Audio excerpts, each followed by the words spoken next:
Factor TV Արփի Հակոբյան, պարոն Սիմոնյան, դուք այս տարի մարտի 3-ին ասել էիք, որ ցանկանում եք շարունակել զբաղեցնել ազգային ժողովի նախագահի պաշտոնը, սակայն ձեր թիմը չընտրեց ձեզ ազգային ժողովի նախագահի թեկնածու, արդյոք դուք նեղվածություն ունեք այս առումով թիմից եւ արդյոք սրանում դերակատարում է ունեցել նաեւ Նիկոլ Փաշինյանի դիրքորոշումը, ինչպես նաեւ դուք որտեղ եք շարունակելու ձեր գործունեությունը խորհրդարանում, եթե ոչ, ապա Նիկոլ Փաշինյանի հետ քննարկել եք ձեր հետագա, այսպես ասած, ճակատագիրը, շնորհակալություն։ Հարցերը տվեցի։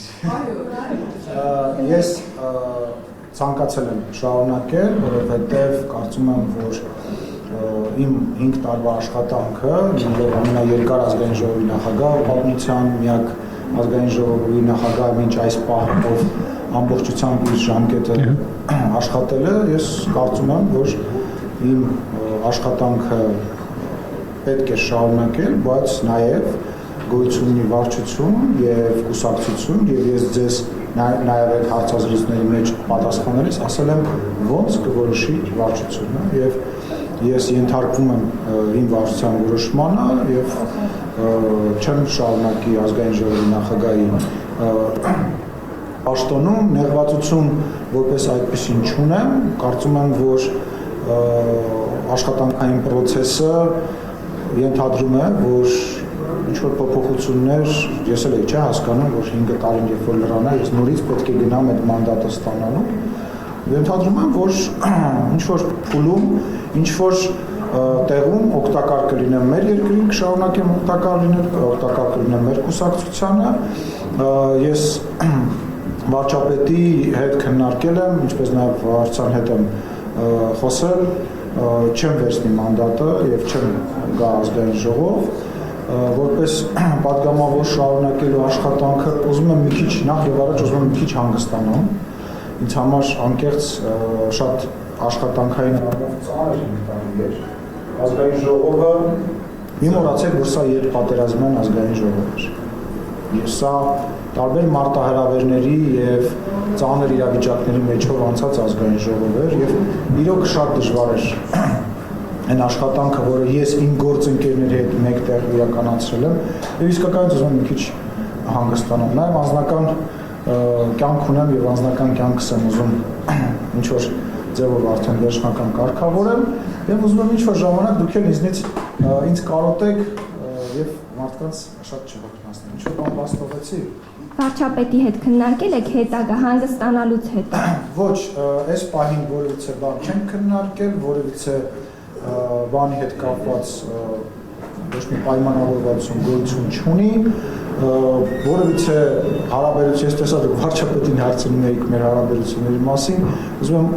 առիթը օգտագործեմ, ասեմ, խնդրեմ ապագայի հետ էլ կապված։ Ես քաղաքականության մեջ կամ միայն քաղաքացիական պայմանագրի շրջանակում միայն վարչապետ Նիկոլ Փաշինյանի եւ ընդհանրապես քաղաքական գործիչ Նիկոլ Փաշինյանի հետ աշխատելու տրամաբանության մեջ ես չեմ տեսնում ինձ երբևիցե առանց Նիկոլ Փաշինյանի որևիցե քաղաքական process-ում։ Հանեք այդ հարցը ոչ ինձ, ոչ վարչապետին, այդ հարցով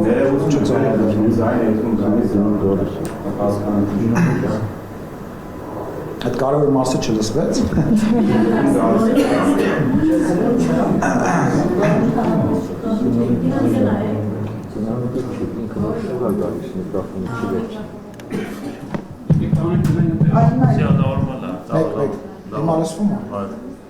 Ազատություն ռադիոկայան Ռուզաննա Ստեփանյան, պարոն Սիմոնյան, ձեր համար ձեր թիմակիցների որոշումը անակնկալ էր, թե ոչ, եւ դուք ստացել եք բացատրություն ձեր թիմակիցներից, նաեւ վարչապետից, թե ինչու այդուհանդերձ որոշում կայացվեց փոխել ազգային ժողովի նախագահին եւ դուք ասացիք նեղվածություն չունեք, բայց մանդատը չվերցնել արդյոք նաև այդ նեղվածության դրսևորումներից մեկը չէ։ Չէ, այդ նեղվածության դրսևորումներից մեկը չէ, ես ունեմ անցած ճանապարհ, քաղաքական ճանապարհ, ես ավականել եմ եղել, պատգամավորել եմ եղել եւ շատ բարձր եմ գնահատում պատգամավորի ինստիտուտը։ Չեմ համարում, որ դա նեղվածության արտահայտումը, դա իմ որոշումն է, դա իմ որոշումն է։ Եվ ինչ վերաբերում է գործընկերների հետ խոսքից, դա կարիք չեմ տեսնում։ Ձևով չունեմ, շեով։ Միկրոֆոնները տանք։ Մենք մեղավոր չենք, չէ դեպքում կարող։ Հա, ոչինչ, ես կներում ինչպես ամեն ինչ Հայաստանում պետք է համար ես առաջին ներկայացրանում արտադրություն տամ, որպեսզի բոլոր խոտանները իմ վրա շփվեն։ Տեսակ դերապոս։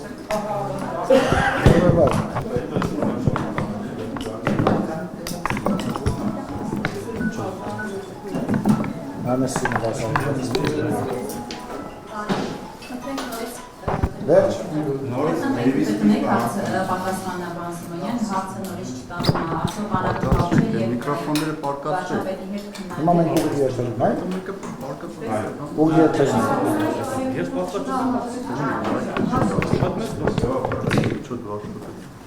Կարող եմ սկսել։ Ներմածություն չկա, անակնկալի մասով արդեն պատասխանեցի, որ իմ համար ակնհայտ է, որ ժամկետը ավարտվել էր եւ պետք է նորից մանդատ ստանա եւ որևիցե բան չեմ տեսնում դրա մեջ։ Ես եղել եմ ավականի, եղել եմ падգամավոր, եղել եմ փոխխոսնակ, այժմ եղել եմ Հայաստանի Հանրապետության ազգային ժողովի նախագահ կամ ազգային ժողովի նախագահ դեռ կարծում եմ, որ ավելացնելու բան չէ։ Նկատի ունեմ դուք ստացել եք ձեր համար ոներ հարցի պատասխանը, ինչու ձեր թիմը այդպիսի որոշում կայացրեց։ Չեմ կարող ասել, որովհետև նման քննարկում տեղի չի ունեցել, ու եթե ես գտնեի, որ կա ինչ-որ պատճառ, ես չէի առաջադրվի, ուստի ես եւ նման խոսակցություն չեմ ունեցել, եւ համարում եմ նման խոսակցությունը տեղի չէ։ Տեսեք, վարչության անդամները իրենք բոլորը իրավազոր, բարձր պաշտոն ունեցող եւ քաղաքական պատմություն ունեցող քաղաքական կուսակցության ամենաբարձրագույն մարմնի ներկայացուցիչներ։ Հիմա իրանց որոշումը ես եմ շատ որոշումներ եմ կայացրել, ասեք չգիտեմ, ցուցակի մեջ մարդկանց ընդգրկելու, չընդգրկելու հետ կապված կողմ եմ եղել ինչ-որ մարդկանց դեմ եմ եղել իրանց հետ նույնպես։ Ասենք հիմա ամեն բանի հետ կապված կարծում եմ ճիշտ չի նման քննարկման մեջ մտնել։ Եվ հարցը չեք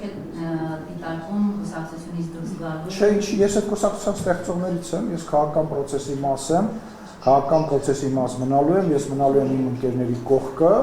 այնքան ժամանակ, որքան որ կկարողանամ ծառայել, այնքան ժամանակ ինչքան իրանց պետք կլինեմ, եթե ինչ-որ տարբերակ, ինչ-որ առաջարկ կլինի, ես այդ առաջարկը կքննարկեմ։ Եվ քանի որ առաջարկից խոսեցինք, Կամ ձեզ տաղավար էլի ստացվեց։ Համեցեք, արդյոք ձեզ առաջարկվել է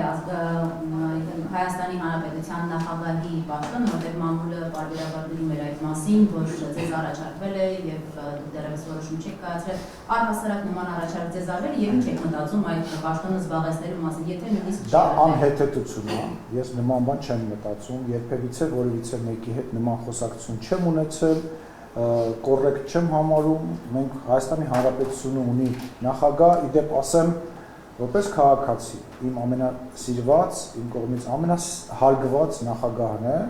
որին ես շատ սիրում, շատ հարգում եմ եւ նման խոսակցությունը ուղղակի անհեթեթություն է։ Ես որևիցե պաշտոնյայի հետ, իմ ընկերների,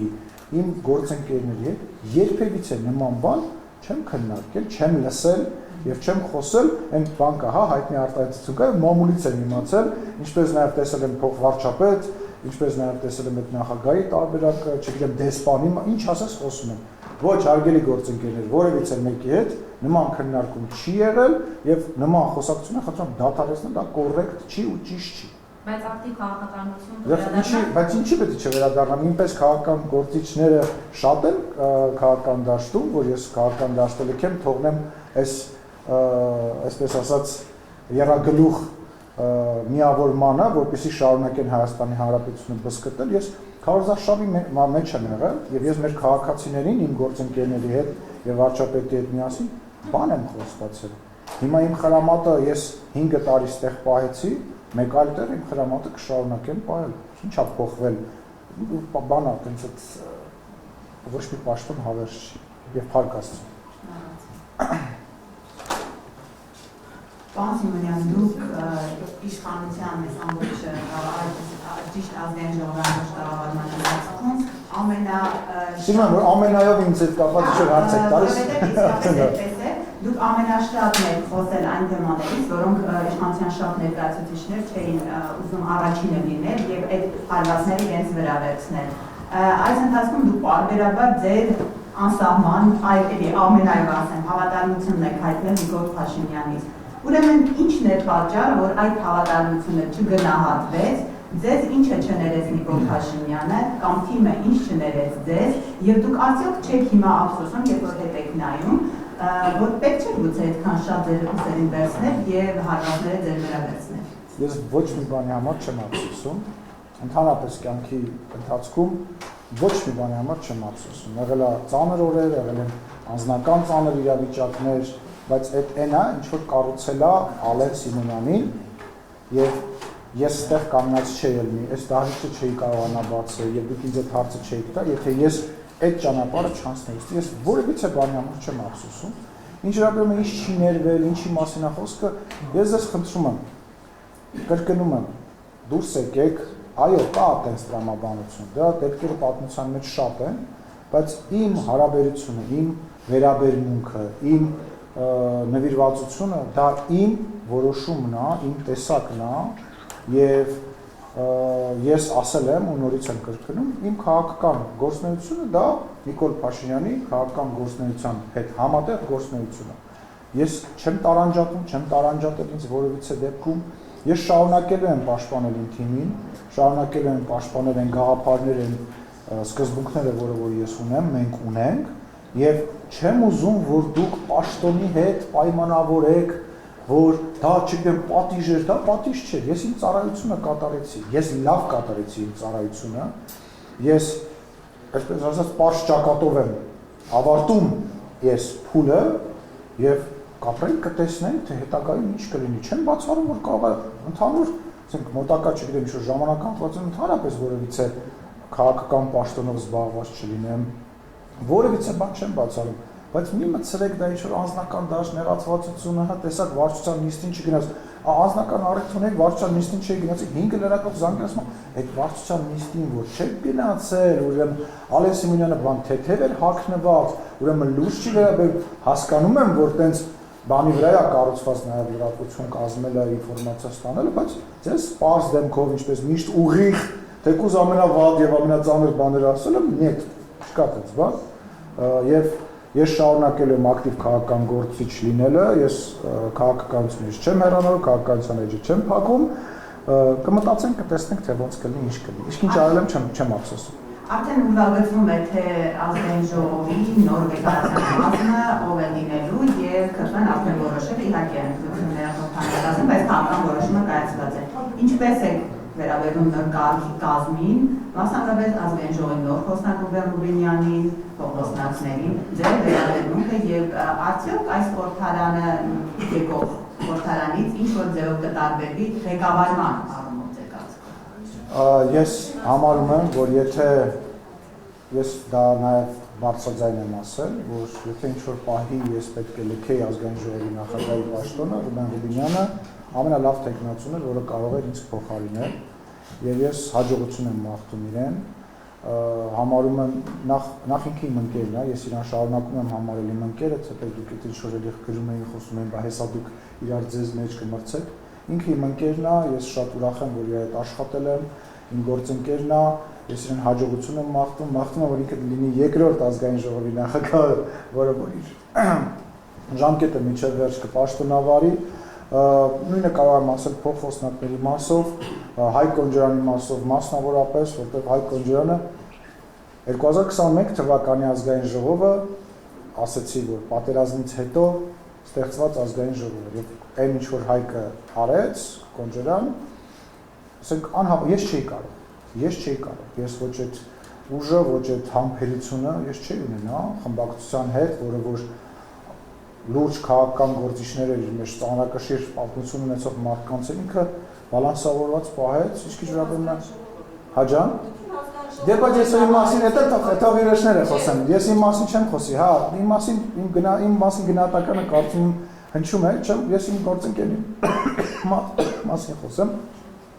Ինչ վերաբերում է Վահագին Ալեքսանյան, դե մարդը աճեց, եկավ իր գործունեությամբ եւ ընտրվեց իրեն նույնպես հաջողություն եմ մաղթում։ Տեսնենք ով արժանալու խմբակցության ղեկավարը էս անգամ, որովհետև էլի դժվար ազգային ժողով է սպասվում։ Ես վստահ եմ, որ քաղաքական կրքերը չեն դադարելու, նաև ասեմ, որ ազգային ժողովում հայտնվել են մարդիկ, որոնք որ նախ ամփորձ են քաղաքական առումով, որ ունի իր դրական եւ բացասական կողմերը, ես նկատի ունեմ ընդդիմադիր գործընկերներին, ունի իր դրական կողմը այն առումով, որ հələ ամեն ինչ կորսված չէ եւ կարելի է ինչ-որ քաղաքական գործիչ մեջներից վստահեմ լուրջ քաղաքական գործիչներ կարող է բան գալ, միևնույն ժամանակ էլի ագրեսիան, ատելությունը, բացասական էմոցիան, լարվածությունը կարծում եմ ցավոք սրտի չի պակասելու, որովհետեւ քարոզարշավը դա էր ուշ։ Երեխեք շոկ աղաց դու ինչ։ Այդ պատոհանը բացեք, մեկ էլ են դուրը բաց պահեք։ Պարոն Սիմոնյան, ձևազանցի ժամանակ, որի մասին քիչ առաջ խոսեց, դուք ասում եք, որ եթե մարդկությունը որոշի, որ ես պետք է լինեմ պատգամավոր, ես կլինեմ պատգամավոր, բայց քիչ առաջ դուք ասացիք, որ մանդատը 15 չի վերցնում, արդյոք պատճառն է, որ կառավարությունը հնարավոր է լավ, փոխվարչապետ լինի, այդպիսի խոսակցություններ կամ մամուլում կամ նախարար, դուք առասարակ ձեզ որտեղ եք տեսնում, եւ մեկ հարցեր դուք շտապազրույցների ժամանակ միշտ ասում եք, որ կլինի ես մեկը պատասխանում հաջորդը բանանակ, էլի որ չկտրվի միտքը, նախ եւ առաջ արդեն ասացի, որ որևիցե բան ես չեմ քննարկել, պաշտոնի հետ կապված, որևիցե տեղ տեղափոխվելու հետ կապված ես չեմ քննարկել իմ երկրի վարչապետը, մեր կուսակցության ղեկավար Մարմինը կամ վարչապետը կառաջարկի, այն ժամանակ կմտածենք, իրար հետ քննարկենք, ճիշտ ծանր թեթև կանենք, կորոշենք, որևիցե նման բան, ասում ես շնորհակալ եմ այն բոլոր մարդկանց, չգիտեմ նկարների են սարքում, ինչ որ պատապաշտոններ են վերագրում, շատ շնորհակալ եմ ձեզ, գլուխ եմ խոնարհում ձեր առջև, բայց որևիցե նման խոսակցություն չկա, եւ ասում եմ, կարող է մոտակա ժամանակահատվածում դուք չլինի։ Ինչ վերաբերում է։ Լսեք, ես կարծում եմ ունիվերսալ մարդ եմ եւ քաղաքական անցած ճանապարհս, փորձս, գիտելիքներս, բացի մի քանի զուտ խորը մասնագիտական ոլորտներից կարող եմ օգտագործել, բայց անկեղծ ասած չեմ ինձ թույլ տվել մտածել դրա մասին, որովհետեւ ասենք չգիտեմ պայմանականորեն, հա, մտածել, որ այսինչ տեղը ես գնամ, ման, ես չգիտեմ կոռեկտ չեմ համարել, չեմ էլ ուզում մտածել, նորից եմ ասում, հիմա ես այն տրամաբանության մեջ եմ ուզում մի քիչ հանգստանալ, անկեղծ ուզում եմ մի քիչ հանգստանալ։ Պարոն Սիմոնյան, բայց ամեն դեպքում անհասկանալի է, որ Փաշինյանը չի քննարկել ձեզ հետ։ Ինչ է։ Այսինքն հետաքրքրություն չկա, որպես Չէ, մենք խոսել ենք իրար հետ, չէ, մենք քննարկել ենք եւ որոշել ենք, որ ես իմ խնդրանքով որոշել եմ, որ ես ուզում եմ հանգստանամ, հիմա կկանի մի հանգստանամ, ասեմ, ես 8 տարի ես առաջնագծի ճակերտավոր ավտոմատը ձեռքս կանգնած եմ եղել, կլինի մի քիչ հանգստանամ, մի հատ իմի բերեմ իմ մտքերը, անցած ճանապարհը եւ կորոշենք միասին, որևիցե նեղվածություն, որևիցե չասված բան մեր մեջ գոյություն չունի եւ չի կարա լինի։ Եթե, չգիտեմ, պայմանական վարչապետը ասի, որ գիտես ինչ, հիմա դու մոտակա մի տարին որևիցե բանով մի զբաղվի, ես դա խնդրում եմ մի գիտություն քննարկեմ եւ ամենայն հավանականությամբ տենց էլ կանեմ, որովհետեւ ես չեմ տարանջատում ոչ իրենից, ոչ քաղաքացիական պայմանագիր կուսակցությունից, ոչ վարչությունից։ Դա ես դա տրամաբանությունը, խաղի կանոնները եւ սկզբունքները եւ դրանից դուրս գալ նշանակում է դառնալ դրա դեպքերը շատ կան։ Մենք մեր քաղաքական պատմության մեջ շատ տենց դեպքեր ունենք, որ պաշտոնյաները ես դրա մասին ամբիոնիցիվ եմ խոսել, որ ինչ-որ պաշտոնյաներ Նիկոլ Փաշինյանի շողքը տեսնում են, մտածում են իրանք այդ շողքի պես մեծ է։ Ես քաղաքական գործիչ եմ, կայացած քաղաքական գործիչ եմ, ունեմ իմ կշիռը, բայց ես քաղաքական գործիչ եմ Նիկոլ Փաշինյանի իմ թիմի հետ միասին։ Ես չեմ մարդիկ կային, որոնք ասում են քթները բարձացավ, իրանք ասում են, բայց իմ վարկանիշը շատ ավելի բարձր է, բայց ես էս կարամ տեսակ սենց եղա, դա հիմարություն է քաղաքականության մեջ, դա ոչ պրոֆեսիոնալիզմ է, ես չգիտեմ, հա, շատ մարդիկ կար, մարդ կար, որը որ օրինակ 2021 թվականին, որին ես փողոցում որ հանդիպեմ մի դեպ ասելու եմ, արտաքին գործերի նախարարը Արա Այվազյանը, որին որ ես օրինակ բացարձակ անհարգալից եմ վերաբերվում, որ ես փողոցում ես իրան հանդիպում, ես իրան իմ կարծիքը ասել եմ, որ 2021 թվականին ընտրություններից մի շաբաթ առաջ ինքը եւ իր ամբողջ թիմը հրաժարական տվեց եւ ինչ որ ակնկալիքներով բաներով։ Դες մարդկանց օրինակներ բազմաթիվ են մեր քաղաքական պատմության մեջ։ Ես ներողություն, ես սաղ իրենց քննադատել եմ, հետո ես պարկեշտություն եւ բան ունեմ, հա, սկզբունքներ ունեմ։ Ես դրանցով որևիցե բանի համար չեմ ասում։ Մի սարքեք որևիցե պաշտոն ճակատագրական կամ ասենք, չգիտեմ, ինչ որոշես։ Իմ համար տենց չի։ Եվ ճակատագրությունների ժամանակ դուք ընդդում եք, որ 65% ձայն եք ստանալու այս ընտրություններին, բայց փաստացի դուք այդքան ձայն չեք ստանալու։ Ինչ լավ է հարցը։ 49% ձայն ավարտեց Փաշինյանը եւ մենք ուշացված են նշել կարողացավ 50%-ը հաղթահարել։ Նախ սա անակնկալ է ձեզ համար, ինչպես եք մեկնաբանում, Սարսուփի խոսում են մասին, որ քաղաքացիական պայմանագիր կուսակցությունը առաջկա աջակցությունը հանրային չունի։ Դե ով ասեց, որ չունի։ Ընդհակառակը ես շնորհակալ եմ այդ հարցի համար, որովհետեւ եղավն է, ոնց որ ես ասեցի, Գյումրիում, կարծեմ Ռոզանա դուք եք ձեզ էի հարցազրույց տալու, ես ասացի, որ մենք ավելի շատ ձայն ենք հավաքելու, քան նախորդ ընտրություններում եւ տեսանյութը գոյություն ունի, իսկ 65% հիմա փոշիացվածը դե գիտեք ինչ, եթե ես ներողություն եմ խնդրում, եթե 2.5 միլիոն մարդ մասնակցեր, կարող է եւ 10% հաշվարկվեր, հա։ Ես ֆիքսել եմ, որ մենք ավելի շատ ձայն ենք հավաքելու, այն իրավիճակում, որ դուք ասում եք, դուք ապրում եք ձեր իրականության մեջ, դե դուք աջակից չունեք, հələ դուրս եկեք այդ ընդդիմադիրներն էին, հələ դուրս եկեք փողոց, փոքրիկ խմբակը, հեսա կգամ փոքրիկ խմբակով ստեղ կնստեն, փոքրիկ խմբակով կնստեն ստեղ, աչքերները ճպճպացնելով, քաղաքականություն բան չհասկանալով, մտածելով, որ հիմա իրանք ավելին կարող են անել, քան այսօրվա ստեղ նստածներին, կտեսնեք փոքրիկ խմբակը։ Ես չեմ համարում, որ 728,000 Հայաստանի Հանրապետության քաղաքացին դա քիչ է, քան 680,000 Հայաստանի Հանրապետության քաղաքացին 5 տարի հետո Ղարաբաղում տեղի ունեցած իրադարձություններից հետո մեր դեմ օգտագործված հսկայական ֆինանսական ռեսուրսներից հետո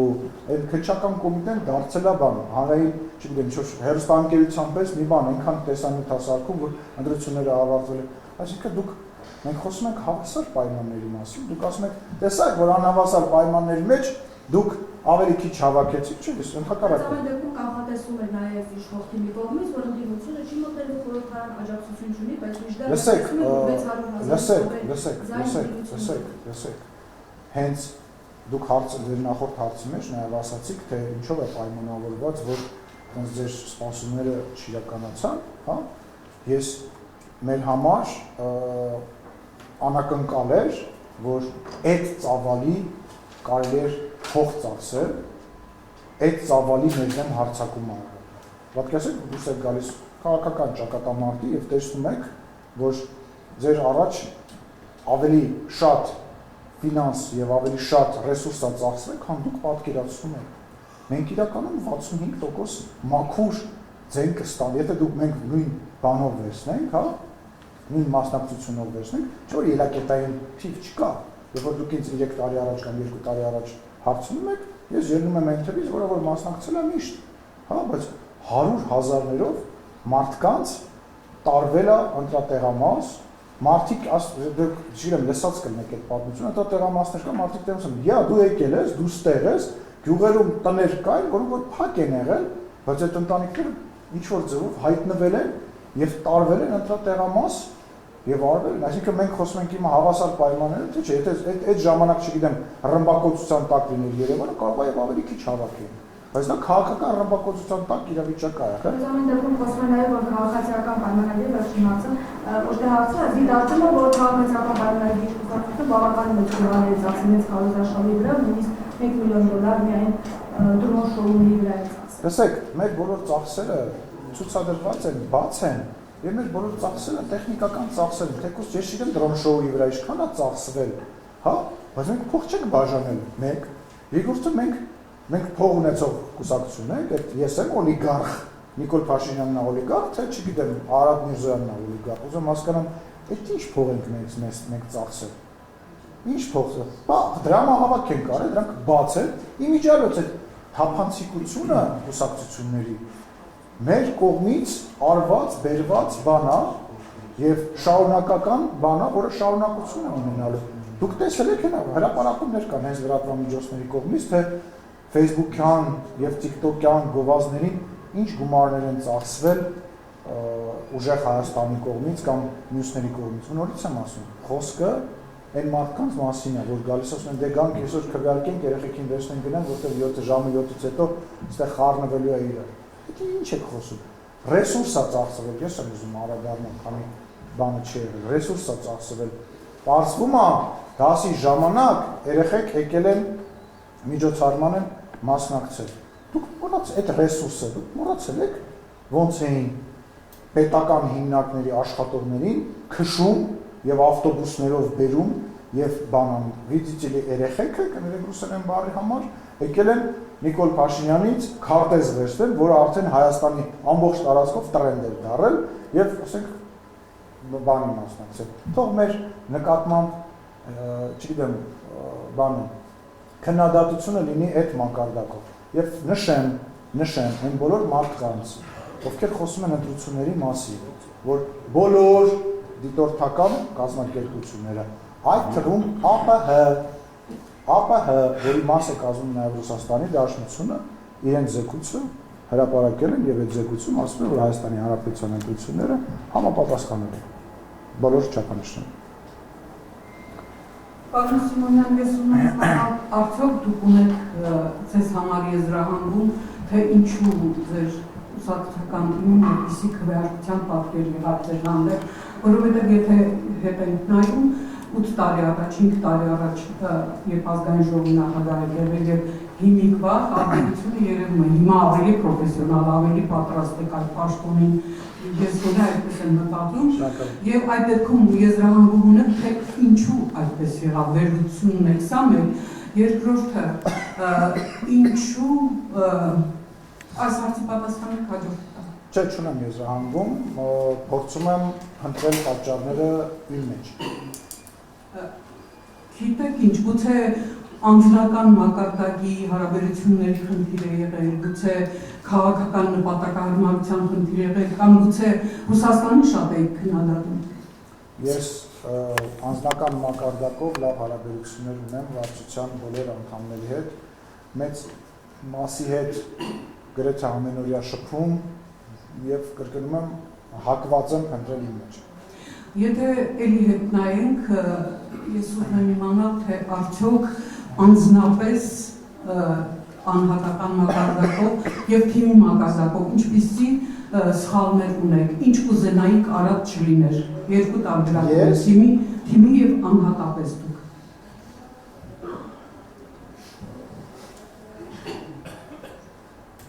Կուզենայի ավելի քիչ էմոցիոնալ։ Հիմա արդեն այդպես եք ոնց որ։ Չէ։ Ես էլի էմոցիոնալ եմ ու ես գիտեմ, որ ես դրանից չեմ ձերբազատվելու, գիտակցում եմ, որ դե որ չեմ ձերբազատվելու ու ես սիրում եմ իմ էմոցիոնալ լինելը, հա, միգուցե դա պետք է իմ զենքը սարքեմ ավելի էմոցիոնալ է։ Ես չեմ կարող, դա ձեր անձնական կարծիքն է, ես կարծում եմ, որ ես չէ, որ պետք է պարոն Ռուբինյանի էմոցիոնալության գնահատական։ Իսկ թիմի մակարդակով շատ կարևոր է սխալներին նայել։ Թիմի սխալներին։ Այո։ Լսեք, դե ես կարծում եմ, որ մենք պետք է քայլեր կար ավելի շուտ արածելնեինք։ Օրինակ, այս նույն եռագլուխը պետք է չգար հասներ այս ընտրություններին։ Մենք չպետք է գային հասներ, մենք պետք է քաղաքական բան չստեղծել։ Դա ոչ միայն մեր մասին է խոսում, մեր համար եմ ասում, հա, մեր երկրի համար եմ ասում կարևոր է, որովհետև իրանք չեն թողնում քաղաքական ուժերը ձևավորվեն, հա, իրանք կանվերցնում են իրանց շվաքի տակ, իրանց ֆինանսով, իրանց կապերով, իրանց համակարգով կամ ոչնչացնում կամ կլանում են, հա, օրինակ այն ապրելու երկիր կուսակցությունը պայմանական, հա, վերացավ այն ինչ նենց ապրելու երկիր, կլանեց ոչ քաղաքական մի հատ կուսակցություն, հա, այդ ուժեղ Հայաստանը եւ ուղղակի ոչնչացրեց, ու տենց բաներ շատ գոյություն, շատ կա, էլի։ Մենք ասում ենք, որ այդ եռագլուխը պետք է չանցնի, բայց այնտեղ 15 կուսակցություններ բացի դրանից մասնակցում, թողնեն այդ կուսակցությունները կայանան, որոնք փող չեն բաժանում, որոնք քաղաքական ասելիք ունեն, որ մեզ կքննադատեն եւ բանավեճ կլինի, այլ ոչ թե կլինի դավաճան, Ղարաբաղը դու տղա հասկացանք, այդ պլաստինկեն 8 բանը 5 տարի է այդ նույն բանը կրկնում է, այդ ապրանքով չակերտավոր քաղաքական գնացին 2021 թվականին Հայաստանի Հանրապետության ժողովրդի մոտ չկարողացան վաճառել այդ քաղաքական խոսույթը, իրանց չքվեարկեցին, մենք հաղթեցինք։ 5 տարի նիստերի դահլիճ չեկան, հիմա նորից գնացին, հազիվ, այսօր որ ասում է Հայաստան դաշինքը կեսը, հազիվ են հատել։ Այդ էլ այդ մասնակցության հաշվին, ես որ գործընկերոջ հարցին պատասխանում էի, որ ասում է իրանք չեն անցնելու։ Այդ մասնակցությունը, այդ փող բաժանելը, այդ իրանց համակարգը, այդ մեր ամենամեծ հիասթափությունն է, որ մենք պատկերացնում էին, որ մենք ավելի շատ ենք ջախջախել փող բաժանելու մեխանիզմը։ Տետրերը, որտեղ որ գրած է ցուցակները, որում կարելի է գնալ այդ խեման, այդ է մեր ամենամեծ հիասթափությունը, որովհետև 9% եւ 9 հավաքած 1.2%-ի հաշվին Հայաստան դաշինքը, որը որ ստեղ հայտնվեց, այդ դրա ապացույցն է։ Իրանք պետք է չհայտնվեին ստեղ որևիցե մեկի իրացից։ Ով ուզում էր, չգիտեմ, ում անունը ուզում եք տվել, ում անունը, սկսած են ամենա առաջին տպավորությամբ ոչ ադեկվատ քաղաքական ուժից, ավելավա գանց մենք պրծնեինք սրանցից։ Եվ մի փոքրիկ հայկական հարց, փոքրիկ այսօրվա օրակարգի մասին է խոսքը, արդյոք սխալ չեք համարում, որ այսպիսի սփռվածություն ունեցող հայերի դեպքում աշխատում ուզում եք պահի տակ այսպիսի օրենք ընդունել, որտեղ մարդուսահմանադրական իրավունքը սահմանափակվում է ընտրելու, իրոք կարող է մի տարի հետո այդ օրենքին լրիվ այլ կերպ նայեք։ Դուք լուրջ եք հարցնում։ Ես ուզում եմ հասկանալ, ես սխալ եմ համարում, որ մենք ժամանակ ենք կորցրել ու շուտ չենք կարող դա սահմանադիրը Հայաստանի Հանրապետությունում Հայաստանի Հանրապետության ժողովուրդն է։ Սահմանադիրը մի րոպե, ոնց ժողովուրդը դրսում է։ Չէ, Հայաստանի հայ ժողովրդի 10 միլիոն մարդ ապրում է Հայաստանի Հանրապետությունից դուրս։ Լավ, մի բանավեճ չէ, կդադարեցնեմ։ Ապրում է Հայաստանի Հանրապետությունից դուրս։ Վերցնեք X երկիր, հա։ Չգիտեմ, այդտեղ չկա որ հայ գոյություն չունի։ Ասենք մեր մոտ 1.5 միլիոն քվեարկությամբ որոշում է կայացվում, թե Հայաստանի Հանրապետությունը ինչ ուղղությամբ գնա գոյություն ունի, թե չունի։ Այսինքն կարելի է պայմանականորեն ինչ որ երկրում, ինչ որ մարդկանց վրա ազդեցություն գործել եւ մենք ստեղ Հայաստանի Հանրապետությունը պրախատների դվոր, հա, ուզում եմ հասկանալ։ Պրախատների դվոր, հա, որ գան ամառը մարդիկ հանգստանան, հարկ չվճարեն, Հայաստանի Հանրապետության բանակի անվտանգության մասին խոսան, իրանց երեխեքը Հայաստանի Հանրապետությունում չծառայեն, բանա, այստեղ հաց չեթան խանութում առնեն, տենան հացի գիտը բարձացել է, թոշակ չստանան, թոշակառու չլին, բայց շաբաթը մեկ տենց գան ասեն դել է, այսօր բան եմ, այսօր տրամադրությունս կամ ինձ ձեռ է տալիս, ես ապրում եմ բանում Անտարկտիդայում, ինձ ձեռ է տալիս, թե պինգվինները պետք է ղեկավարել եւ պինգվիններին ուղարկեն, որ Հայաստանի Հանրապետությունը պրախատներ դվոր չի։ Պետք է Հայաստանի Հանրապետությունում որոշում կայացնի մարդը, ով որ այս արևի տակ ապրում, ով որ հարկ է վճարում, ով որ իր երեխան ծառայում է, ով որ իր պարտն է կատարում, ասեն պրախատներից որ մի սարքեք Հայաստանի Հանրապետությունը։ Սիրիկեն Նիլիթնադրոսյան, չգիտեմ բան Սիմոնյան առաջիկա հնարավորություն կլինի ձեզ ալգորիթմը, շնորհակալություն եմ ուզում արդեն սրահի համար, շնորհակալություն եւ հարցը ինչպիսի է խորհրդարանական աշխատանքների պատկերացում հաշվի առնելով, որ ընդդիմության մի մասը նոր է քաղաքականության մեջ։ Ես համբերություն եմ ցանկանում իմ գործընկերներին, պարոն Ռուբինյանին, Կոնջրանին, Վահագն Ալեքսանյանին, գուցե չհավատակ, բայց անկեղծ ուրախ եմ այդ սերնդափոխության, այդ ավանդույթը ներդնելու հետ կապված։ Անկեղծ ուրախ եմ, որովհետև տեսեք, մենք միասին արեցինք մի բան, որ ազգային ժողովը իր ցիկլը ավարտեց։ Ազգային ժողովի նախագահան իր պաշտոնը միջև վերջ պաշտոնավարեց։ Ինչի միջև այսօր չէր ունում։ Որտեղ Հայաստանի Հանրապետությունը ստաբիլ երկիր չէր քաղաքական առումով եւ այդ ներքին քաղաքական ստաբիլությունը, հա, շատ կարևոր էր ապահովել։ Եվ հիմա այդ սերնդափոխությունն է ապահովում, ինչ որ մի ժամանակ անց պարոն Ռուբինյանին եւ մյուս փոխնախագահներին միգուցե ուրիշ մարդ փոխարինի եւ այդ ցիկլը պետք է շարունակվի։ Ինչ որ մի պահ կգա, երբ որ ինչ որ ընդդիմություն կհաղթի եւ մենք կշնորհավորենք այդ ընդդիմությանը իշխանություն դառնալ։ Այս ցիկլերն է պետք է ապահովել, որպեսզի մենք պետություն ձևավորենք, պետություն ունենանք։ Դժվար է լինելու, շատ դժվար է լինելու։ Դժվար է լինելու չքաղաքական են իրենք։ Խնդիրը դա որ քաղաքական չեն, նաեւ պարտված են, նաև ջախջախված են, իրանք գալու են ստեղ ենթագիտակցորեն փորձելով ապացուցել, որ իրանք, չգիտեմ, ուժեղ են կամ իրականում չեն պարտվել, դե իրանք կներեք այդ բարիս համար պետք է ասեմ, ես հեռացող ազգային ժողովի նախագահ մի քիչ ավելի բաց խոսամ, իրանք ճղում էին։ Ինչ ենք ունենալու 10 օր հետո ասել են ինչ են ունենալու, 29 մանդատ են ունենալու, 29 մանդատ են ունենալու, կգան խելոք կնստեն, խելոք գալու են, կամ այդ ներողություն այդ բարիս համար այդ կլովնադան, որ դե եկեք մի հատ հավաքվենք քննարկենք մանդատները վերցնելու ենք, թե չեն վերցնելու, գժի տեղ եք դրել հայ ժողովրդի, հայ ժողովուրդը բնատուր իմաստություն ունի, ում եք ձեր, եկեք քննարկենք, հենց այդ հավաքվենք քննարկենք, այդ ձեզ արդարը, մանդատի համար պաշտոնա կռիվ, գանստեղ պաշտոն ունենան, մենք դեպուտատ ենք դեմքի արտադրությունով, ման կան։ Եվ հաշվի առնելով, որ դուք իսկապես ամենամեծ ժամանակում ստանձնեցիք ազգային ժողովի նախագահի պաշտոնը, հետ պատերազմյան, նաև COVID-ն էր դրա ժամանակ ակտիվ, ձեր կոչը որն է որ կրթարանի, որը մեկ ամսից առաջին նիստն ունենալու։ Կասեմ ավելի ուշ, կլինի, ստեղ չասեմ։ Հանրային ռադիո Ավետիսյան, պարոն Սիմոնյան, քանի որ դուք ձեր խոսքում նշեցիք հեռացող խորհրդարանի նախագահ, վերջին անգամ հեռավորություն ունենք հարց ուղղելու, Եվրոպական միությունից միլիոնավոր միլիարդավոր դոլարներ կամ եվրոներ գալիս են Հայաստան դիմակայունությունը բարձրացնելու Հայաստանի։ Ինչպես ըստ ձեր կարծիքի Հայաստանը կարձագանքի այն հնարավորությանը, որ Եվրոպական միությունը, որ դիմակայում է մյուս երկրներին, որոնք Հայաստանի դեմ են ճակատագրված ինչ-որ գործողություններ ուղղում, այդ երկրներից միլիոնավոր դոլարներ հոսեն Հայաստանը ըստ ձեզ ընդունի։ Ես անկեղծ ասած չհասկացա ձեր հարցը։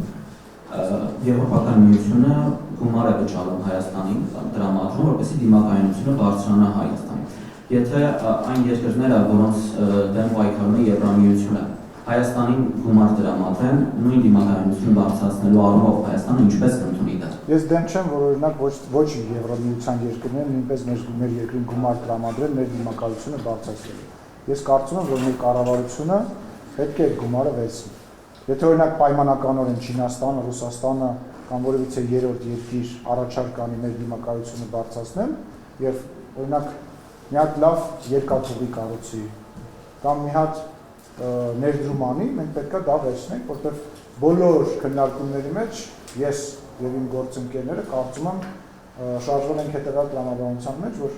ինչն է օգուտ Հայաստանի Հանրապետությանը, այդ տրամաբանությամբ պետք է շարժվենք։ Եվ վերջին հարցը, դուք ձեր կառավարման 5 տարիների ընթացքում անդադար նշել եք, որ խորհրդարանական ընդդիմությունը հարմար ընդդիմություն է իշխանության համար։ 9-րդ գումարման խորհրդարանում ձևավորվող ընդդիմությունը ինչպիսին է լինելու ըստ ձեզ։ Տեսեք, ես համարում եմ, որ նախ ուզում հասկանամ նույն Հայաստան դաշինքը լեգիտիմ հարց է տալիս։ Գնացեք այդ հարցը տվեք։ Ոնց է հիմա Հայաստան դաշինքը գալու եւ օրինակ հանձնաժողովների փոխնախագահների եւ նախագահների պաշտոնը։ Այսինքն ինչ տարբերություն 8-րդ գումարման եւ 9-րդ գումարման մեջ։ Աղվան Վարդանյանը, եթե չեմ սխալվում, ասել է, որ ինքը չի գալու ազգային ժողով, եթե Նիկոլ Փաշինյանը ընտրի։ Հիմա Նիկոլ Փաշինյանը եւ քաղաքացիական պայմանագիրը հաղթել է գալու է Աղվան Վարդանյանը։ Իրանք վերցնելու են հանձնաժողովների դոնթի բանաձևով իրանք հասանելի պաշտոնները։ Եթե վերցնելու են, ապա ինչի նախկինում չէին վերցնում, ինչ է փոխվել, այս անգամ ավելի շատ ձեն ենք ստացել իմիջիայլոց։ Եթե չեն վերցնելու, հա ինչի են գնացել ինքեր փողոց մարդկանց չեն վերցրել։ Վերջի ժամ։ Բա հետո ինչ է։ Հետո չվերցրեցի։ Այսինքն մի անգամ հա բա հետո հիմա ով է։ Այս խելը 8-րդ գումար հիմա ով է։ Չէ։ Ոչ։ Ես ինչ թազա նարատիվ եք գցում շուտ, հետո ա ձեզ տենց բան ասել։ Այսինքն հիմա անդիմությունը տեխնացիա բերեմ ենք։ Ինչ։ Ներողություն։ Որևիցե, այսինքն այս ինչ հեքիաթներ եք պատմում, դուք ձեր հերոստալիքներն եք նայել, ուրեմն ձեզ պաշտոնապես ասում եմ, անդիմությունը չի ներկայացնում եւ չի ներկայացրել տեխնացու ոչ փոխնախագահի, ոչ հանձնաժողովների, որևիցե մեկ իրանք չեն ներկայացրել։ Կասեք այդ անունը, որ իրանք ներկայացրել են, բան, օրինակ, այս պահի դրությամբ X հանձնաժողովի նկատմամբ եւ մենք հրաժարվում ենք ընտրել։ Հենց հիմա ասեք 8-րդ գումարումը մեկ ամիս աշխատել է։ Այդ ինչ ձևեր է։ Կամ իրանք նիստերի դահլիճ, դուք դռները փակեք, իրանք լավ չեք ասում, իրանք ծեծում եք, իրանք ազգային ժողովի դահլիճ չեն գալիս։ Այսօր տեսա Լևոն Քոչարյանը գրանցվել է, ուրախացա, Այնը թարսիպես բանը չհերիքեց։ Իմացել է երևի ես ազգային ժողովի նախագահի տեխնացու չեմ, որոշել է գրանցվի խոսա։ եկավ ես դահլիճում չէի, մեծ խոսած, ասեց Ալիեն Սիմոնյանը ընդերից ես վերևից իրանք գցեմ, sense բաներ խոսած, դրանից հետո 8 ամիս ընկած իրան են միստերի դահլիճում ման գալիս։ Այսօր բան այսօր առաջ անգամ եկավ գրանցվեց, հա? Ոչ շուտ չեն կարի, իրանք ասում իրանք իրանք բանից վախենում, տեղերը փոխում են, գնում են դրան մոտ են նստում, որ շուտ կնոպկեն սխմեն, որի પર իրանք դահլիճում են դուրս են գալիս։ Այդ ինչեր եք խոսում։ Հելենատից կասեք այդ տեղերը խեն փոխե գնաց այդ դրան մոտ նստել։ Որ sense քիչ առնում դուրը բացեն sense ձերը ձգեն sense կնոպկեն սխմեն, որ իրանք իբր եկել են ու փախնեն շենքից։ Այդ ում մասին եք խոսում։ Ստեղ ընդդիմություն կա, իրանք աշխատել են եւ աշխատում են կոնկրետ մարդկանց շահեր սպասարկելու համար։ Եկել են Ռոբերտ Քոչարյանը եկել է, ասել է, իրանք են ասել, այդ երիտասարդն էլ է ասելու մասին ես խոսում եմ, որ ես ինձ ստիպել են մտնեմ քաղաքականություն, որովհետեւ իր պապայի հետ կապված քրեական գործեր կա, բա որ չլներ ինքը մտնել, իրանք ասել են, նույնը ասել է Սամվել Կարապետյանը, այդ մարդիկ ստեղ գալու են ձեր շահերը պաշտպանեն, Հայաստանի Հանրապետության ժողովրդի շահերը պաշտպանեն, եթե տենց լիներ 5 տարվա ընթացքում մի հատ այդ շահերից դուրս օրենսդրական նախաձեռնություն կանեին, թող դա չքվեարկվեր, թող դա չընդունվեր, դիսկուս կբացեին, իրաց դիսկուսի ինչ են եղել, եկել ասել են դուք դավաճան հողատու, անցել գնացել է, եկել ասել են, այս օրենքը, որ դուք բերել եք այս բանի համար, եւ գնացել են իրենց գործերով կաֆեներում նստել, բամբասել, ստիծդից փող են վերցրել, որպեսզի քաղաքական գործունեություն իբր շարունակեն։ Ինչ են ճանաչում այս քաղաքական դաշտում վերջին 20 տարվա ընթացքում։ Հիմա էլ ընկել են նույն այն ընդդիմության 20-25 տարվա ցիկլ կար է, որ ասենք անընդհատ միկրոգով ֆորում են, Սերժ Սարգսյանի, Ռոբերտ Քոչարյանի, այդ ցիկլի մեջ է հալու են, խղճում եմ ես իրաց։ Սիրինետ Գևորգ Թոսմյան, պարոն Սիմոնյան, ես ընտրական իրավունքը համապատասխանող օրենսդրական նախաձեռնության մասին ուզում եմ ձեզնից հետաքրքրել, նախ մի ճշտող հարց արդյոք որոշեցիք 2 տարի եւ 1 տարի ոչ չի մասնակցել, թե 1 տարի եւ կես, որտեղ կառավարությունը առաջարկում է 2 տարվա սահմանափակում մտցնել։ Ու երկրորդը հաստատի դուք թե շեշտում եք կլինի ձեզ առաջին հարցին պատասխանը, հա որ ես տեղյակ չեմ, թե վերջնական ինչ որոշում կկայացվի, եթե չեմ սխալվում 160 օրվա մասին էլ խոսքը գնում նախնական տարբերակով 6 ամսվա ընթացքում, հա։ Հիմա քննարկում է գնում, ես չեմ բացառում, որ կարող է առաջին երկրորդ ընթացքում ինչ-որ փոփոխություններ լինի, առաջարկներ լինի, ուստի, բայց համարում եմ, որ ճիշտ քայլ է եւ պետք է շուտ անել, որովհետեւ նորից եմ ասում, կարամ ուրիշ երկրից, ամենաթշնամաբար երկրից, որտեղ որ մենք մեծ համայնք ունենք, իսկ մենք մեծ համայնքներ ունենք ամենուրեք, կոռեկտ չէ պայմանական երկրի անուն տամ, հա, մարդ վարկեն ստեղ եւ մեր երկրում, օրինակ, հանրաքվեի ժամանակ բան փոխել, մեր մոտ 300,000 ձայնով կարելի է հանրաքվե նշանակել, դուք հասկանում եք, մենք 700,000-անոց, 1 միլիոնանոց սփյուռքեր ունենք։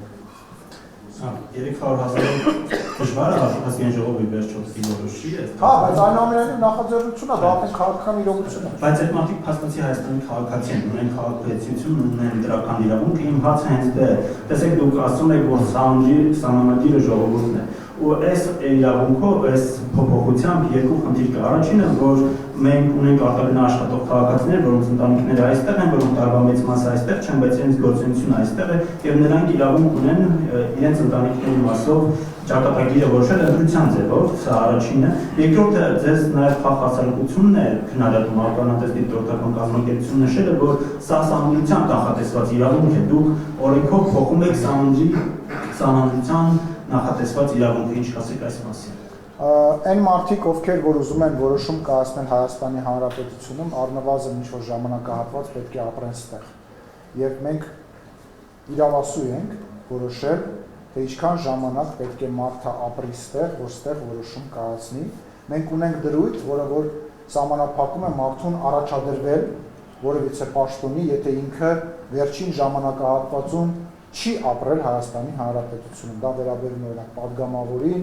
բարձր այլ պաշտոնների եւ սա նույն տրամաբանության մեջ եմ ես առաջարկում դիտարկել։ որովհետև իրանք նույնպես Հայաստանի Հանրապետության քաղաքացի են եւ արտագնա աշխատանքի կարող են գնալ եւ իրանք ընտանիքները ստեղ ապրել, բայց ներողություն եմ խնդրում, չեն կարող գալ, եթե վերջին 4 տարվա ընթացքում կամ 5 տարվա ընթացքում ստեղ չեն գնալ, չեն կարող գալ դառնալ ազգային ժողովի падգամավոր եւ սա պետք է դիտարկել այդ տրամաբանության մեջ, որովհետև տեսեք Հայաստանի հայ ժողովրդի դեպքը, նախադեպը 1-2 ժողովուրդ ունի, հա, որ տենց ավելի մեծ սփյուռք ունի, քան իր երկրում բնակվող բնակչություն եւ ես կարծում եմ, որ քաղաք հասարակությունը, եթե նման մտահոգություն ունի, դա քննարկման եւ մեկը մյուսի փաստարկ լսելու մեջ պետք է դիտարկվի, որտեղ ես էլ եմ փաստարկ բերում, բայց դենց ասելով չի։ Ես էլ ասում եմ, որ պրոբլեմա ժողովուրդ, պրոբլեմա։ Մենք կարող է ինչ-որ շատ կարևոր որոշում ունենանք կայացնելու եւ ասեմ X երկրի բնակչությանը, ասեն դուք ստեղ էլ բիզնես չեք ունենա, կամ ձեր բիզնես, կամ ձեզ կարտաքսենք, դուք պետք է գնաք եւ քվեարկեք այոյի կամ ոչի օգի, ինչ վեր երկիրը մատաղ անենք X երկրում բնակվող 2 միլիոն կամ 1 միլիոն մարդու, հա, մենք էլ ընկնենք փողոցներով, ասենք ժողովուրդ, հեսա դրսից գալու են քվեարկեն, գնացեք քվեարկության, որովհետեւ ընդդեղից 200,000 կամ 300,000 մարդ դերելու են, որտեղ նրանց վատ իրավիճակի մեջ են դնում, նրանք ստիպված գալու են քվեարկել, բայց այս վիճակից ո՞նց են դուրս գալու ուզում։ Բայց ընտրության արդյունքները դա ցույց չտվեցին, հիմա ասում եք որտեղ այդ ընտրության հարկ Հայաստանի Հանրապետության ժողովրդին, հարկ 728,000 ժողովրդին, շնորհակալություն վարչապետ Փաշինյանին եւ քաղաքացիական պայմանագրի թիմին, որ ընկան գյուղ մարդ առ մարդ բացատրեցինք, խնդրեցինք, ապացուցեցինք, որ նման վտանգ կա, ու վտանգը կար։ Դուք բացառում եք, ասում եմ, նու բացառում եք այդ վտանգը։ Դուք հասկանում եք, մենք ինչ կարայինք դառնայինք։ Մենք ոնց ասեմ, եւս մեկ անգամ մեր անկախությունն ենք ձեռք բերել։ Շնորհակալություն։ Աշխեն ոնց է։ Նո։ Իրիկ Կասյան, երկու պարոն Սիմոնյան, քանի որ որպես ազգային ժողովի նախագահ ասած է վերջին ճեպազնույցն է կարծում, հրաժեշտ ճեպազնույցն է, երկու հարցն է, մեկը մի քիչ էմոցիոնալ, ձեզ բնորոշ, մեկը այլ։ Առաջինը ինչ ամենաշատը կկարոտեք խորհրդարանում եւ երկրորդ հարցը բացառում եք արդյոք քաղաքական այնպիսի իրավիճակ, որ այս խորհրդարանը եւ այս իշխանությունները պաշտոնավարեն 1 տարի եւ կրկին ընտրություններ լինեն։ Դե լավ, Մանավանդ որ սահմանադրական դատարանը դեռ որոշում չի կայացրել։ Դե այդ խոսակցությունը ես հիշում եմ 2021 թվականին ընտրվել էինք, ասում են դե 6 ամիս, երբ որ Սերժ Սարգսյանին հեռացրել էինք, 6 ամիս հետո հետ են գալի, այդ խոսակցությունը ասում եմ, ցիկլի խոսակցությունն է։ Ոչ մեկ չգիտի ինչ կլինի, բայց ես բացառում Հայաստանի Հանրապետությունը ստաբիլ երկիր է, Հայաստանի Հանրապետության իշխող ուժեղ կուր կառույց է, Հայաստանի Հանրապետության իշխող ուժը ստացել է հստակության քվե։ Հայ չէ, մենք հիմա չունենք սահմանադրական մեծամասնություն։ Այդ ինչ է, սահմանադրական մեծամասնությունը արդարացում են սարքել, իսկ ով ասեց, որ մենք այդ սահմանադրական մեծամասնություններ, որ պետք է պահեր, որ այս ազգային ժողովը մի տարի աշխատեր կամ 2 տարի աշխատեր, այդ իրանց արդարացումը, այն բանն էր, որ գիշերը ժամը 4-ին մեռած տարբեր ընտրատեղամասերից էր, որ քունները գլխներից մտածում ենք, երբ այս ամեն ինչը շատ հավարտել է թանքնենք, տեսակ դեմքները չէին ժպտում, այ քեզ բան, մնում եք ստես դեմքերով գիշերը 4-ին կանգնեին։ Հիմա իրանց դեմքները ընդհանրապես տեսնում եք, ընդհանրապես չեմ ասում դեմքները տեսնում եք, ես տեսա, որ Սամվել Կարապետյանի մոտ գնացել էին ճակերտավոր արեստավար խմբագիրները, ճակերտավոր դունդեր էր, քեզ չեմ ասում, այդ ճակերտավոր, որոնք որ ավելի են դիմադիր գնացել ասում էին, բա ինչ ենք անելու, բա ես ինչ եղավ, բա դու մեզ բաներ խոստվել դեմքներից չասեմ ինչ էր երևում, ասենք տեսա, այդ ինչ քաղաքական չափորոշիչ միավոր է, որ հիմա մենք դրանով բան ենք անում, ինչն եմ կարոտելու, ամեն ինչն է կարոտելու եմ սրճարանը, մեր հետ, ձեր հետ ճեպազրույցները, դաժան եւ հետաքրքիր, որոնք որ շատ դիտելիություն էին ապահովում, որը որ կարծում եմ, ես հաճույքով ձեր հետ կհանդիպեմ Խոստանում եմ, ես Խոստանում եմ ակտիվ լինել եւ քաղաքական դաշտից չկորել։ Որպես դրական աշխատանքը ում կկարոտեք։ Մի հատ էլ բան ասեմ, նախ մեր падգամավորներին կկարոտեմ, որովհետև ամեն մեկի հետ պատմություն ունեմ, ամեն մեկի հետ ինչ-որ իրավիճակ ունեմ, Իդեպ ասեմ, որ ես ամենաշատ օրենսդրական նախաձեռնությունով հանդես եկած նաև ազգային ժողովի նախագահ։ Սենց ասեմ, ես ձեր հետ համաձայն եմ։ Ես ձեր հետ համաձայն Ասում են, երբ որ դուք արդեն ազգային ժողովի նախագահ չեք լինի, թիկնապահներ չեք ունենա, շատ բարդ կլինի ձեզ փողոցում դուրս գալ առանց թիկնապահների։ Փողոցում կտեսնեմ ձեզ առանց թիկնապահի եւ արդյոք դուք վախեր չունեք այդ առումով, որ ձեզ այլևս որևէ մեկը չի պաշտպանի անվտանգության աշխատանքից։ Այս 5 տարի, երբ որ ասենք մեծ բաներ են խոսում, ես Հայաստանի Հանրապետությունից դուրս շրջագայել եմ առանց թիկնապահների։ Ես եղել եմ տարբեր հայկական համայնքներում, ամենակտրուկ տրամադրված համայնքներում եւ երբևիցե դրա մասին չեմ մտածել։ Այդ թիկնապահները դա ինստիտուտ է։ Հայաստանի Հանրապետությունում սպանվել է ազգային ժողովի նախագահ։ Ծեծվել է միջև այն պահը, որ մտածել են, որ մահացել է մեկ այլ ազգային ժողովի նախագահ։ Եվս մի ազգային ժողովի նախագահ, որովհետեւ մի պաշտոնյայի վրա այդքան հարձակում չի եղել, սպառնալիքները, քան ազգային ժողովի նախագահների հանդեպ։ Եվ այդ մարդիկ, ովքեր որ խոսում են թիկնապահների մասին, իրանց են իրականում արդարացնում,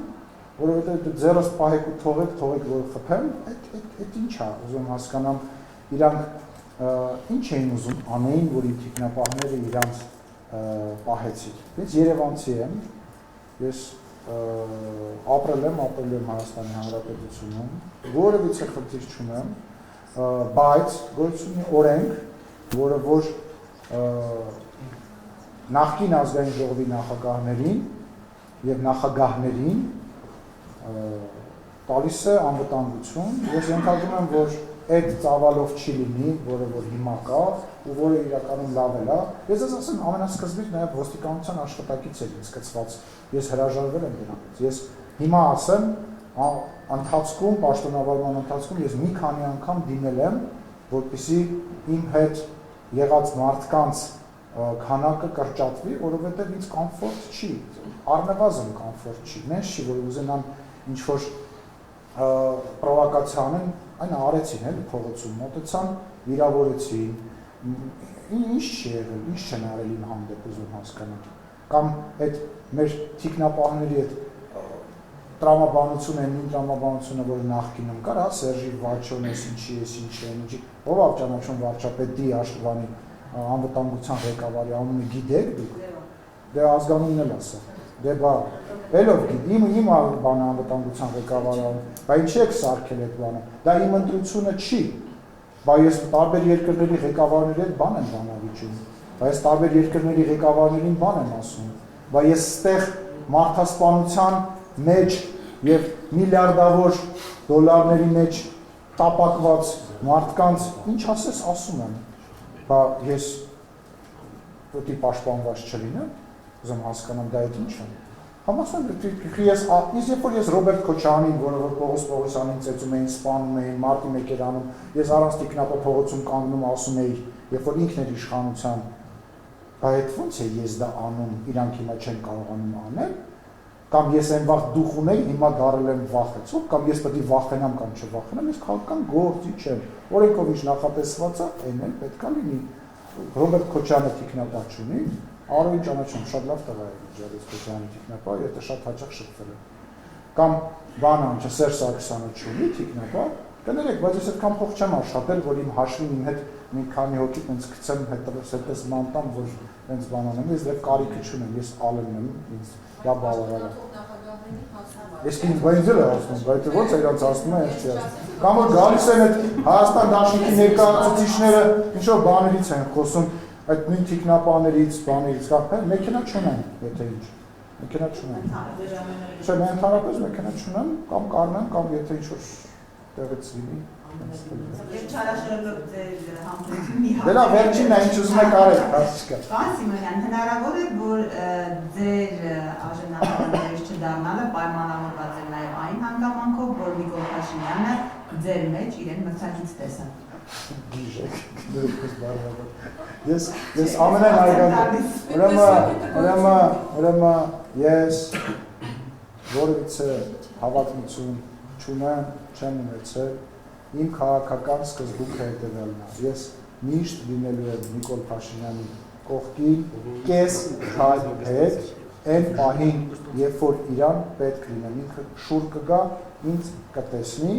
եւ որևիցե միտք չգիտեմ, այնց նույնիսկ դայի համար դից վախենալու բան է, ու ես իմ պահվածքով, իմ աշխատանքով, իմ զսպվածությամբ մշտապես դա ապացուցել եմ, էլ չեմ ասում, որ չեմ կարծում, որ վարչապետի մտքով մի էով կարա տենց բան ասնի, մենք նույն թիմն ենք, նույն մարդն ենք, նույն համակարգն ենք, նույն ընկերներն ենք, չգիտեմ, ես չի կարա տենց բան, դա անհետացություն, բժշկություն։ Պարոն Սիմոնյան, բացառապես հանգստանալն է պատճառը, որ չեք ցանկանում ունալ խորհրդարանը, որովհետև այդ մարտի 3-ի դեպատվի ժամանակ ինքնին որ թիմը ինչ որոշում է կայացնի, կենթարկվեք դրան։ Բայց թիմը որոշում է, որ չեք լինելու բայց թիմը չի որոշել, որ ես գամ նստեմ ստեղ պատգամավոր կամ փոխնախագահ կամ խմբակցության ղեկավար։ Ես ասել եմ, որ ես sense որոշում ունեմ, իրանք իրանց որոշում ունեն, ես իմ որոշում ունեմ։ Երբ որ եթե թիմը ինձ ասի, գիտես ինչ, մենք քննարկեցինք եւ որոշեցինք, որ դու պետքա գնաս, չգիտեմ, դեսպան Ուրուգվայում, ես գնամ դեսպան Ուրուգվայում, բայց մենք այդպես խոսակցություն չենք ունեցել։ Ես քննարկել եմ վարչապետի հետ, ասել եմ, աջա, լսեք, որևիցե նման խոսակցություն մենք չենք ունեցել։ Քննարկվել է, որ հա ես կարող եմ ունեմ այս պահին մանդատ, ես ասել եմ, չէ, ես մանդատ չեմ վերցնում։ Բայց ասել ինձ գիտեք ինչ, մանդատը մի վերսա գնա, չգիտեմ, արտահայտության թողների իմ ընկեր ինձ Սրբուի Գալյանը, հա, օրինակի համար, արտահայտության նախո, այդպես խոսակցություն չի Եթե թիմը որոշել, որ դուք պետք է լինեք շարքային պատգամավոր, որտեղ ձեր դեպատվիցներից մեկ ընթացքում Ես գիտեմ ինչ եմ կարծում, ես եթե նման որոշում կայացվեր, ես ամենայն հավանականությամբ կերթարկվեի, բայց ես կարծում եմ, որ չի կարելի որևիցե մեկին ստիպել ինչ-որ մի բան անել, բայց կրկնում եմ, եթե նման որոշում կայացնել, դա կարմիր գիծ է, նշանակում բան անել, բայց իմ ընկերներն են, ինչի որ ասենք մենք ինչ-որ բանի մեջ ենք, որ իրանք պետք է ինձ ինչ-որ բան ստիպեն, կամ ես իրանց ինչ-որ բան ստիպեմ, այդ տրամաբանության մեջ է։ Պարոն Սիմոնյան, դուք կարծում եք, որ ազգային ժողովի նախագահ լինելուց հետո պատվաբեր չէ շարքային պատգամավոր լինել։ Չէ, չեմ կարծում այդպես։ Պատգամավոր լինելը շատ պատվաբեր պաշտոն է, շատ պատասխանատու պաշտոն։ Ես եղել եմ պատգամավոր, ես եղել եմ ավագանի, ես եղել եմ փոխնախագահ, եւ չէ, դա մարդից է գալիս։ Ես Ալեն Սիմոնյանն եմ ոչ թե պաշտոնի վերումով, չէ։ Ես Ալեն Սիմոնյանն եմ, որտեղ իմ բնավորությունն է, այտենց ես իմ շուրջ բան եմ ստեղծում, ես իմ աշխատանքով դա բան եմ անում։ Հիմա, ասենք, կան ինչ-որ մարդիկ, որոնք որ գուցե իրանց են, հա, պաշտոնն է իրանց, որ դրան վրա գրում են Ժեկի պետ Պետրոս Պետրոսյան, ինքը դա մոտը մտնել չի ունում, ինքը մտածում է, որ վերջ ինքը աշխարհի բան է, բայց իմ դեպքում ես կարծում ես եղել եմ Ալեն Սիմոնյանը, նոր եմ դարձել ազգային ժողովի նախագահ, եւ ազգային ժողովի նախագահի պաշտոնը չէ, որ ինձ ձեր համար հետաքրքիր է սարքել, չէ։ Ես եմ իմ աշխատանքով, իմ գործունեությամբ։ Ինքը պաշտոնը չի, որ ձեզ զարթարում։ Կոստյումն է, որ ինձ զարթարում։ Շնորհակալություն։